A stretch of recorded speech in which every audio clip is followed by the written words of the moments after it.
Welcome to Life Transformation Radio. This show is all about life transformations and our journey from where we were to why we are doing what we are doing today. We will discuss the hiccups, the roller coasters, and the blood, sweat, and tears that has been poured out while discovering our purpose. It is all about our transformations. Here is your host, Sean Douglas. Good morning, good afternoon, and good evening. Welcome to another episode of Life Transformation Radio.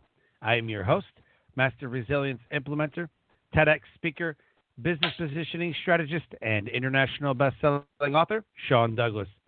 This show is currently heard in over 90 countries. So whether it's your first time joining us or you've been listening to us for some time, I want to thank you to those who are listening from around the world. Life Transformation Radio is all about our transformation. Here is where we tell the stories of why we're doing what we're doing, highlighting that transformational moment that changed our lives and how we use it to help transform others and elevate their lives as well. You can listen to us live right here on the Blog Talk Radio Network, Tuesday through Friday at blogtalkradio.com/Life Transformation Radio. You can also join our Facebook group. Search Life Transformation Radio Community. Go ahead and join the group and join in the conversation. You can also subscribe, rate, and review the show wherever you listen to podcasts. Life Transformation Radio is available on Apple Podcasts, Stitcher, Spreaker, Spotify, Player FM, Radio Public, Overcast, Castbox, Google Podcasts, Pandora, and you can listen to us also on YouTube. Search YouTube Life Transformation Radio. Hit that subscribe button and never miss an episode. On the show, my guests are entrepreneurs, speakers, business owners, coaches, podcasters, authors, amazing human beings having an impact in the world around them. And my guest today does exactly that. If you have any questions for any of the guests that I bring on the show during our live broadcast, Tuesday through Friday, 5:30 p.m. Eastern Time, here on the Blog Talk Radio Network, go ahead and give us a call at 657-383-1109. Again, the number is 657-383-1109. And with that, please have me welcome to the show my guest for today, Matt Sweetwood. Matt, welcome to Life Transformation Radio. Sean, how are you today? So glad to be here. I'm pumped to have you on the show, man. I feel like we've been trying to do this for a while, maybe. We met a couple years ago at an event, and I loved what you had to offer. I loved everything you had talked about. And, such is life. We get disconnected. Life happens. But I'm excited to be reconnected with you and to get updated on what the past couple of years have been like. Yeah, it's been a wild ride. I think, a lot of people can say that given the times. Can you imagine, when we met at that conference where we'd be today? Who would have predicted the run of events that happened, right? No way. Yeah, I don't think this was on anybody's radar. Kind of see what's going to happen as far as economy, regime changes, or the way the world is going, or things that happen. But as far as 2020, that was a whole nother level than what anyone had ever expected. I think so many people were impacted in so many different ways. They always say there's going to be a new normal, but I don't really call it a new normal. I just call it, just a transformational change for everybody. I think it forced a lot of people to do some deep thinking, myself included. Oh, yeah. Yeah, so many people talked about pivoting. So many people talked about, do I really want to continue on with this business? Should I continue on as an entrepreneur? Should I just get a job? Should I collect unemployment? There's so much that people had to do. And I think it really brought to light systems that people need. Systems and growth-mindedness as well. Because a lot of places, they were like, pandemic shut down, closed forever. Yeah, and now you've got people freaking out. For me, I started a luxury marketplace based out of here where I am now in Miami, where we think of like Airbnb for yachts, homes, and autos, and everything that could possibly happen during that pandemic to slow that business and stop that business happened. It was just an incredible ride. And fortunately, we had positioned that business in a way that we can kind of put it on ice until this travel period has passed, because anybody who follows knows that the travel and tourism industries are, were clearly the most affected by this. But the good news is I was able to pivot, during that period of time, and I've created a new company that I think is a little less subject to that, called Insurious. We can talk a little bit about it, but we're really excited about that product because it's a fintech product, and that's really something that's exciting in today's world. And we have something that nobody else has, which is an insurance product, which insures your most valuable gear when you take it out of the home or your business. And there's really nothing like this. You can get insured in 5 minutes or less. You can insure thousands of dollars for a few dollars a month. And it's basically all peril insurance. You can almost all peril, this has to be a disclaimer a little bit on it, but it's insurance that'll cover you in an earthquake or a flood or anything. So imagine you have an expensive camera, or you have a high-end bicycle or audio equipment, musical equipment, really almost anything like that outside the home. We insure it on the website, 5 minutes, you have insurance, you'll have the policy shortly thereafter, and it's extremely economical. So we're very excited about the product, and it's an all online product. So that's something that you can do from the comfort of your home, as they say. I like it. So the title of this episode is Leader of the Pack with speaker and author Matt Sweetwood. Matt is the CEO and co-founder of Insurious, the insurance platform that protects your most valued gear and equipment. He's an internationally known professional speaker and consultant, and has over 30 years of entrepreneurial experience. However, his greatest achievement is having raised 5 successful children to adulthood as a single dad. He is a frequent national TV and publication contributor and has a #1 best-selling book, Leader of the Pack, How a Single Dad of 5 Led His Kids, His Business, and Himself to Disaster Success. You can click on his links and check out what he's doing at insurious.us. Go to msweetwood.com. Go check those links out. And Twitter is right there for you to click on, send him a friend request, and let him know that you listened to this episode of Life Transformation Radio. Matt, the first question that I have to ask, and I believe is the most important question you could ever ask yourself, is why? Why do you do what you do? I think for me, the why is really about success. And my why is always being driven to not fail. I'm one of those people, and they always give this as advice, right? You always walk up with a positive attitude, and you be grateful for the world. And okay, we understand all of that, grateful for your eyesight and grateful for the breath and the sun and being healthy and all of that. And certainly I am grateful for that. But I have a drive to be successful. And for me, that's the measure of a man. It's the measure of what you achieve in life. And so I'm always driven for that, no matter what I do, whether it's about raising my children or being a good partner in a relationship or being a good friend or running a business. I always want to have success in everything I do. So my why is always tied to that. And, when I think of my life, I want, on my tombstone, they can write, he was successful. And I'll be a happy guy for eternity. I like it. Yeah, I like that, man. The show is about transformation. And like we had said before, there are a lot of transformations that came about last year.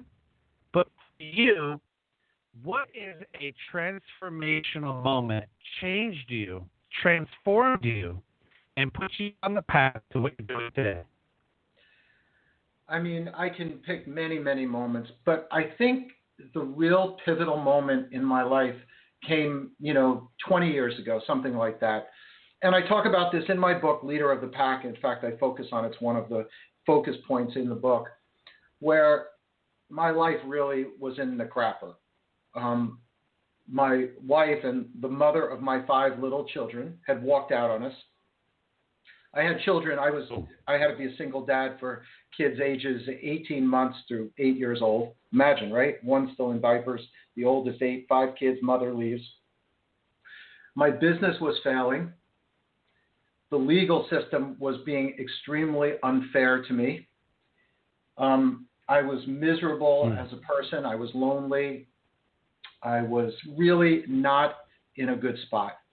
And I spent a lot of time feeling sorry for myself, not being able to sort of find the strength or the courage to really figure out how to be a father and how to do all of this. And I remember one day I was sitting with my kids, I was looking at them, and they were kind of looking up at me, and I just had this moment where I realized that I was responsible for them, that I had to make this ship go. And they didn't ask to be born. They didn't ask to have this happen to them. And I just sort of looked and I said, you know what? It's time to man up. And I took a look at myself, overweight, out of shape. I looked at my business. I looked at them, and I'm like, I can remember we were sitting like in the living room. I think I had some football game on the TV, background noise. They were running around a little bit messed up. And, we're just sort of sitting there, and I just said to myself, that's it. It's time to go from a boy to a man. I was in my, I'd say late 20s, early 30s. I said, it's time to man up. And I started to fix things one by one by one. And I talk about this sort of transformation in my book. So for me, I can remember that pivotal moment. It wasn't like anything earth-shattering happened. It was accumulation of mess that I had gotten myself into with a whole assortment of things that I had done wrong and bad decisions and allowing things to happen that I shouldn't and just not doing what you're supposed to do. And I remember that moment, and I sort of tightened my belt, and not that it was easy, but we walked out of that. So for me, that was the transformational moment that I said to myself, from now on, we're going to find success in everything that we do. Mm-hmm. Man, I love that. What do you think makes a person do that? I mean, most people, I think, would just crawl up into a ball and woe is me and, be on my life. What do you think really makes somebody get up and say, you know what, enough, I got to make this happen? Got kids, got a house, got business, I got responsibilities. Look, I have a really cool keynote speech that I give on finding success. And one of the things that I always say is that leadership and success are within everybody's capability. They're built into you. God gives you this. And what you need to do to tap into that obviously is extremely personal. In my case, I looked at my kids, and I realized that feeling sorry for myself and allowing the situation to get worse was not going to fix anything and was just going to lead me down to a place where there was going to be no recovery. And so I think in my case, I found motivation in the love of my kids and, that drive to really want to be successful. But I think everybody needs to find that thing that they can pull and motivate themselves and find that success. But everybody should know, I don't care what you're doing in your life, what your job is, what your situation. You can be a leader. You can be successful.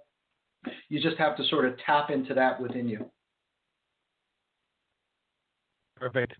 So resilience people have or don't have, which I think is a learn to be. You can learn to be resilient. And I applaud you for your resilience in one of the darkest spots. I can't even imagine. I've got 4 kids, 3, 6, 14.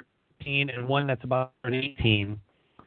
So it's a little easier, but at the same time, I still can't imagine trying to raise the kids still and have them here. She does so much, Yeah, and that's tough. I always say that God gives you never gives you more than you can handle. I don't say that, of course. We all know, we've heard that. And I think that happening to me forced, I always think if my wife had, let's say my wife had stayed, the mother of the kids had stayed, and we had sort of this miserable marriage, difficult marriage, and I would have never grown. I never would have been forced to jump to action. True. I think of times even when my business was struggling, and I was in the electronics business, and it was subject to all sorts of technological disruptions, marketplace disruptions, like everything you can think of.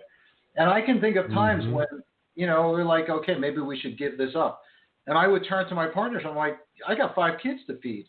I got 5 kids going to college. I got a mortgage to pay. No, we're not giving this up. We're going to make this work. And I think that motivation, that thing is what really, keeps you going. And for me, that was really, really what it was about. It was always about that. So, that's how you got to find your own thing that drives you. Yeah. I love it. I love that answer, man.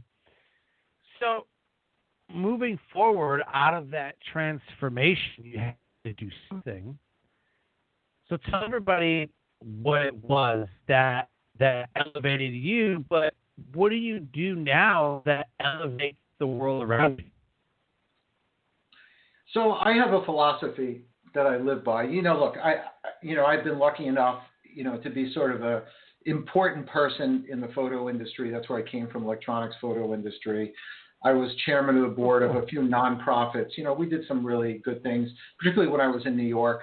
That I've been in Florida. I'm sort of looking for my next thing. But I believe that that you do best in the world one person at a time. And so I have a philosophy that I live by, which says that every person I interact with, I don't care whether it's the dude pumping your gas at the gas station, or it's the waitress at the restaurant, or it's the CEO of the company that you're trying to do business with. It doesn't matter. That person should leave you better off in some way than when they met you. If that means just a smile, a compliment, an affirmation, something, just anything that you can do to make a person in a better way when they left you. I think if you make that a life philosophy, good things, good karma will come your way. And I think that's a way to really improve the world one person at a time. It's the ultimate play it forward game, the play it forward thing, when you're just doing it, not when you're doing it at the line at McDonald's, when you're doing it on an everyday basis. So when you pass the doorman in your building, you say, how's it going? Have a good day, or know something about his life and, ask him a question about that. If it's the UPS guy who delivers to your door, thank him for delivering the packages.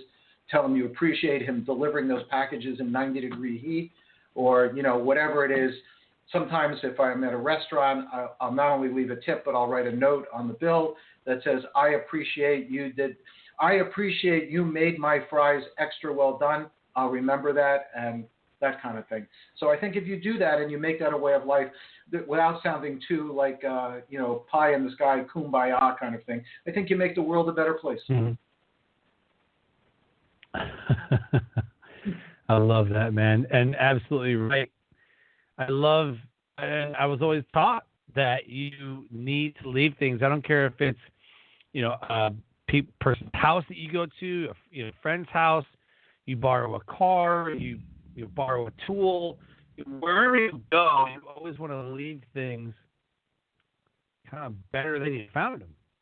That's a great philosophy to live by. And I think in your book, Leader of the Pack, it speaks volumes of the way that you overcame, that you endured, because a lot has happened, and we look back on it, and, I think you nailed it. You said, I wouldn't have grown. It was so easy to have grown.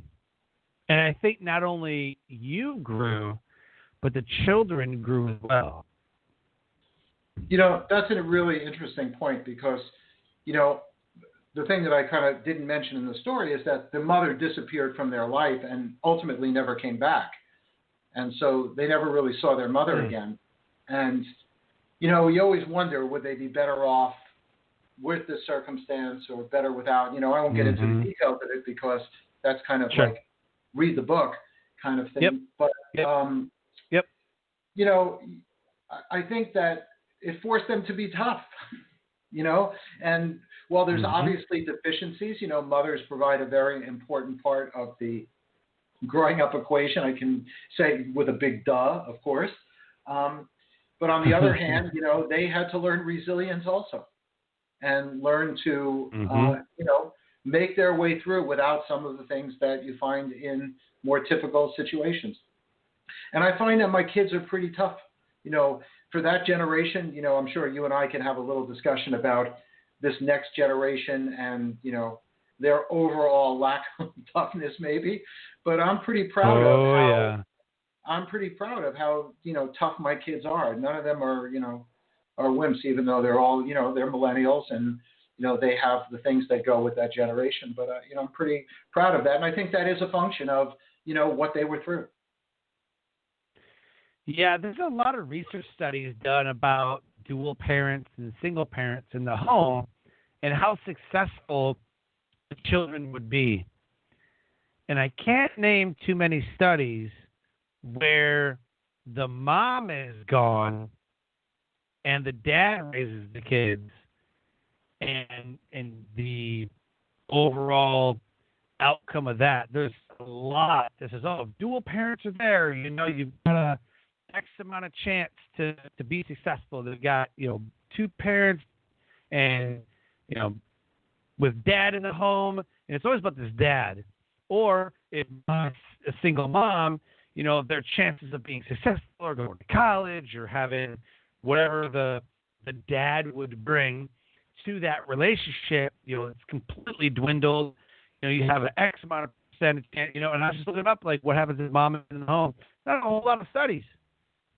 Not a whole lot of studies about when mom leaves or if mom's not there or whatever the circumstance that dad is single dad raising the kids. There's not a whole lot of data. There's not a whole lot of research done about that. There's also some research done about Christianity that says that if mom is the spiritual leader of the home, when the kids turn 18, they have a significant reduced chance of following that on. And then if mom and dad are together, but mom is still the spiritual leader of the home, it's increased because you got two parents. The chances are increased. And then if mom and dad are together and dad is the spiritual leader of the home, then it's over like 80% chance that the kids, when they turn 18, would follow in the footsteps of being a Christian. Like, that was a mind-blowing research study for me, and it just kind of sticks out. I'm listening to that. We never did that. I'm listening to that. A lot of a bunch of comments on that. I'll sort of go backwards, forward. So first of all, that's fascinating. Sure. I just took a breath when you said that. Very, very interesting. So in Judaism, the father is typically the spiritual leader. It's just the way it's done. And you wonder whether the wisdom was built in there in that way. The father reads from the Torah. The boys, they have a bar mitzvah, they read from the Torah, and so on. And so you wonder whether that is sort of built into the thousands of years of wisdom. And right, and obviously, we're talking Judeo-Christian, beliefs. It's sort of, in a way, I guess it's not surprising that that's the case. But I will tell you I will provide you with a very interesting stat, and this stat is a few years old, and it's probably even larger today. But it turns out that 1/4 of all single-parent homes are led by men. And that is a mind-blowing statistic, because you wouldn't think that, but it's totally true. On my website, I actually link, msweetwood.com, I actually link to the article about that. And it's a fascinating study. And I'll bet that, and like I said, that study's probably about 4 or 5 years old at this point, and I'll bet that it's even more today.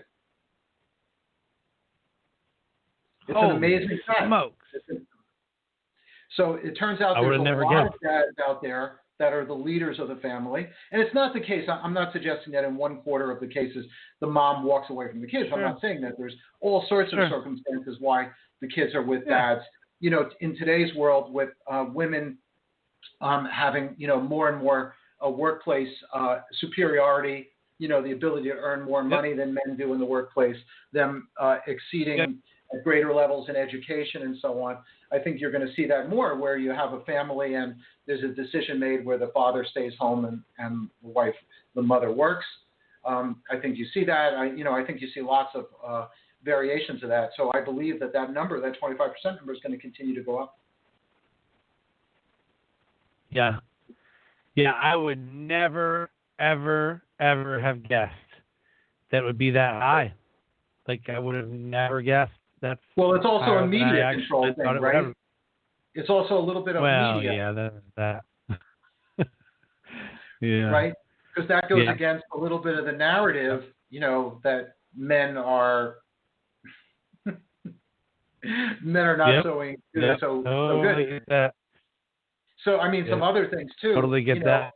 I mean, I can whip out all sorts of statistics. The United States has the highest rate of children living in single-parent families, single-parent households of any country. That's crazy, right? Wow. So America has the most kids living in a single-parent home. Mm-hmm. That's right. Wow. And and we can really dig down. We can really dig down into the stats, because we know the situation in minority, people of color, their homes. There's a lot of absentee fathers in those homes and so on. It's and if you sort of segregate out these statistics and you sort of do it by that, you can see the effect of all of this on cultures, and the effect of all of this on poverty, the effects of all of this on all sorts of things that happen along the way. Oh, for sure. Culture has so much to do with it. So much to do with it. I've been into a lot of countries in the world, and the family unit, that's a lot of culture and a lot of history and a lot of tradition. Yes, of course. And we could argue that today the traditional family unit or I don't mean traditional. I mean, a whole family unit of whatever that means. Right. I want to be progressive about it. I think that the likelihood of success for children increases in that kind of environment. I don't think that there's any doubt about that. For sure. Yep. Yeah, I agree. So your book, Leader of the Pack, where is it available? How can people get that book? Okay, very easy. You can go to msweetwood.com, click the link there, but it's available on Amazon. You can get it in ebook, softcover or audiobook, and I'm very proud of that. If you go out there actually on Amazon, you do Leader of the Pack, Matt Sweetwood, it'll come up, and you're going to see I have 135-star reviews on it. It was a #1 bestseller, and you'll see the reviews are people talking about how much it has changed their life and affected their life, which I'm really proud of. For me, that's a really, really the reason you write a book. I'm sure you don't write a book to make money. Mm-hmm. Many people think that you write a book because if you calculate the number of hours that it takes to write a book and what it costs to promote it and what it costs to get it there, and then you calculate that out, you are much better off working at Starbucks and, getting free coffee. So I think that, we all know that. So for me, writing the book, given the crazy circumstances of my life, and I had a moment one day where I realized that none of this could have happened if I wasn't meant to tell the story. And the most rewarding thing that I've had come to me is I've had people read that book, people I don't even know, and just write me and reach out to me and say, thank you for this. It changed my life. I understand why this happened in my life or what I need to do. And for me, you'll see it even in the reviews. People talk about that. For me, there's no bigger reward than that. Right. I completely agree. So many people I talk to, because we publish books for people and work on their books and market them and that. And so many people are like, well, when can I expect money? And when can I was like, if you're going to write a book so that you can get rich, you are in the wrong mindset already. This is a calling card. This is a business card. It's the ultimate business card, right? I mean, that's really what it's about. Right. Yeah. It's a step into the door. As a speaker, I'm more than comfortable giving away 50 copies of my book to the audience, who will then take that home, read it, and give it to somebody else so that they can read it as well. Yeah, that's right. And I've seen this play out so many different times that I give it to somebody, and then they're like, "Hey, got your book from this person. We just wanted to say how amazing, or here's what I thought of the book, or whatever." So yeah, if you think that you're going to write a book, and then and it's not to say that like Penguin, Hay House, traditional publishers aren't still paying $10,000 up front, but they understand how the game is played way more than the author understands how the game is played. So there are traditional publishers that are still out there, but most of the people, I think Amazon, like a year ago, said that, what was it, almost 1 million books a year, or some astronomical number every month or every year are being uploaded to Amazon. That's a crazy amount of books. Yeah, you can't even read them all. No, and a lot of them are just pieced together books. I mean, you'll see obviously if you for those that go out and read my book, you'll see it's a real story, a real book. It took me many years to put together. This is not something that's because I will tell you, publishing is quite easy. You can easily, uploading a book only takes literally a half an hour. So, you can put anything together and put up there, and they don't exactly do quality control, if you know what I mean. No, they don't. No, and then you upload the book, and that's when the work begins, because you have to actually let people know, because nobody does it for you. You have to do it. Yep. Yeah, that's the hard part, is marketing the book and selling more than 50 copies or 100 copies. You see guys that are like, over 1 million copies sold. People are like, how did you do that? Well, there's, like anything else, there's a system. There's a strategy. So you just, know the industry. Know what you're doing as far as marketing and branding and, all that. It's no different than any other product you're going to make or what have you. So, love the title, by the way, Leader of the Pack, how a single dad of 5 led his kids, his business, and himself from disaster to success. Love that. I'm curious about, as we move to close the show, I'm curious about Insurious. Can you tell us a little bit about that platform and really what made you open that or create that? So Insurious came about, a bunch of us got together. I got asked to help run the company by 2 individuals that came from the insurance business. And the irony was, because I've come from the camera business, the electronics business, whatever you want to call it, photo business, there was a huge need. I literally, in the retail side of my business, I would have people come in our superstore almost once a day and say, my camera equipment was stolen and my homeowner's policy, my business insurance doesn't cover it. I was on a shoot. I was shooting a wedding, and somebody while they were dancing, knocked the camera out of my hands and it broke. I was, at this shoot, I was this, and there's a whole sort of things that happen when you have that camera coming out. All I did was put it on the table to pay the bill for lunch, and I turned around and it was gone.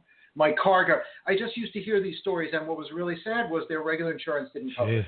They would have extended warranties. They would have all sorts of things on the equipment, but it wouldn't cover it. This kind of product never existed. And so it was kind of ironic when these people came to me and said, we have this, you want it? I said, hey, look, the photography business, camera industry, this is really perfect for this business. It's a very low-cost product. In other words, for $12, $13 a month, you can get $6,000, $7,000 worth of coverage, cover all of your equipment against anything like this. And then I was able to apply technical expertise so that we have a fintech product. As what that means is that you can go online and in 5 minutes get insurance. So this was a really sort of maybe meant to be kind of thing, where I had experience in the business and experience need for the product, and this product came about. And we're very excited about it because I think it really has a chance to do well. It's 2 weeks old, the product. We just launched it 2 weeks ago, just beginning, marketing and talking about it. That's great. Great. That's great. So it's brand new. Absolutely brand new. We're out, like I said, 2 weeks, and we're very, very excited, to see where it goes. Because I know, coming from that industry, that there's such huge pent-up demand for it. All you have to do is go to insurious.us, enter some basic information, and you'll have a policy shortly thereafter. Very cool stuff. There you go. Oh, that's super cool. I'm going to tell my videographer and my graphics designer guy about it. He does a lot of pictures, and he goes everywhere. He's always doing shoots, and he's always taking video, and he's always doing a lot of other stuff. I'll have to have him check it out. Yeah, and that's exactly the kind of person. Yeah, because a videographer takes his equipment around, is traveling with it, has it in its car. It's subject to all sorts of issues. Mm-hmm. Yeah. So I would definitely send the link to those guys. My team. I would have never guessed that this is a need. I would have never guessed that. My insurance company wouldn't pay for certain things like that. Usually you have property insurance or some kind of something that would cover it. I didn't even think that would even be an issue. But then again, I'm not in the photography and videography business. However, you and I are both speakers, and we bring equipment with us, laptops, microphones. I bring my podcast gear with. Exactly so right. Cover that? And that stuff is covered. I mean, as well as I do. You go out there, right, and you're speaking. You have your laptop on the desk. You have whatever audio equipment, whatever it is you have, your laser pointer. You have all of this stuff out there, and then people come up to you and start asking questions, and you're out in the audience, and you're doing this, and you're always kind of looking back over your shoulder, for that kind of thing. Yep. Yeah, very true. And so it has a real application. I'm thinking about how many people I can send this to, because I know a lot of speakers that bring equipment with them. I know a lot of videographers. I know a lot of photographers. I know a lot of podcasters. I go to podcast events, back when live events was a thing. I go to 4 to 6 podcast conferences, speaking at these conferences every year. And I bring a lot of stuff with me because you want to do a podcast, at a podcast event. Who doesn't want to do a podcast? So, wow. Yeah, I'm going to have to dig into that, man. I think that, and now it got me kind of scared. Man, does my policy cover that? It doesn't. I guarantee you, it doesn't. This is sort of the thing. People, because you got people who are like, oh, my homeowners covers that. I'm like, yeah, if it happens in your home, it may cover it, unless, of course, your water heater breaks and it floods, and then it may not cover it. And, if it's outside, right. In your yard, or you're walking down the street, it probably would. So it's a little bit, you're also getting at the heart of how this has to be marketed. Because if people don't realize there's a problem and a need, they're not going to get it. So a little bit of the education part of this, a little bit of the marketing part is really making people understand there is a need and they have a problem and they're not covered. I'm going to do a post. I think I can help you with the marketing part. I'm going to make a post about this because I'm looking at it right now. I mean, it makes sense. And there's nothing like it. And I will emphasize that there are kinds of insurance that insure some of your things when you leave the home, but they don't insure for a lot of the things that can happen. For example, I mean, this is like right. a not likely one, but how about an earthquake? I guarantee you almost every policy, right? Most policies have exclusions for that. They have exclusions for hurricanes, natural disasters, terrorism, all sorts of exclusions in there. Our policy hurricanes happen every year in North Carolina. I'm not saying that the policy covers everything under every circumstance, but I will say that I believe that our policy is one, if not the most inclusive policy there is out there. I like it. And I like fintech, everything about that. In the fintech world, we do things a little differently. It's not, if you have a claim, it's done automatically. It's all sort of computerized online. You're unlikely to have to go Sure. through agents and wait online and everything. You get the policy quickly, claims are done quickly. It's all sort of just happening fast for you. Right, for sure. I think that's very cool. And the more I dig in, the more I see it positioned for the busy professional, for the traveling professional. That's right, exactly. Right, for the traveling entrepreneur. I mean, you have an insurance policy for the traveling entrepreneur, and I bet, because I didn't really, as you talked about it, really understand how deep it would go. I thought I was covered. I mean, I got USAA, I got some property insurance, for things that I have around the home. Mm-hmm. Kind of got me thinking a little bit.